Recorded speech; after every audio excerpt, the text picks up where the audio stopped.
বরমশাই আর ছেলে উঠে যাওয়ার পরে আমি চলে এসেছিলাম বিছানাটা গুছোতে। আর আজ হলো বুধবার, আর আজ যেহেতু বাবুর স্কুল ছুটি, আজকে ততটা আমার হুড়োহুড়ি নেই, একটু রয়ে বসেই কাজগুলো করব। আমাকে বললো আমি আজকে বাবুকে ব্রাশটা করিয়ে দেবো, আর সেই জন্য আমি ভাবলাম যেহেতু একটু সময় আছে তাহলে বিছানাটাও গুছিয়ে একবারে নিচে নামবো। আর এসে দেখছি বাবুর ব্রাশ করা হয়ে গেছে, ওকে আমি এবার একটু রেডি করিয়ে দিচ্ছিলাম। আর এইদিকে বর তো একদম রেডি হয়ে গেছে, ওকে খাবারগুলো দিয়ে দিলাম। কাল রাতেই আমান্ডটা ভিজিয়েছিলাম, আমার না এইসবগুলো মনেই থাকে না আমান্ডগুলো ভেজানোর কথা, তাই জন্য বরের কাছে অনেক বকাও খাই। আর ও কিছু শুকনো ড্রাই ফ্রুটস কিনেছিল, ওগুলো ওকে দিয়ে বাবুকে খাইয়ে দিয়ে পড়াতে বসে গেছিলাম। আমি আর নিচে যাইনি।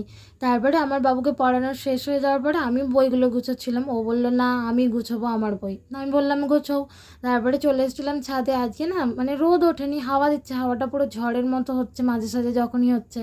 তারপরে আমি ঠাকুরের বাসনগুলো কিছু ছিল সেগুলো আমি পরিষ্কার করে ধুয়ে এনেছি। কাল বৃহস্পতিবার, কালকে আর মাজবো না, ওই জন্য আজকে অনেকটা সময় আছে যে আজকেই সব কিছু মেজে নিয়ে চলে এসেছি। আর কালকে আবার বাবুর স্কুল আছে, কালকে আবার একাদশী, তাই জন্য আজকে সব করে নিয়েছি। আর আমার গবুকে চলে এসেছে স্নান করাতে।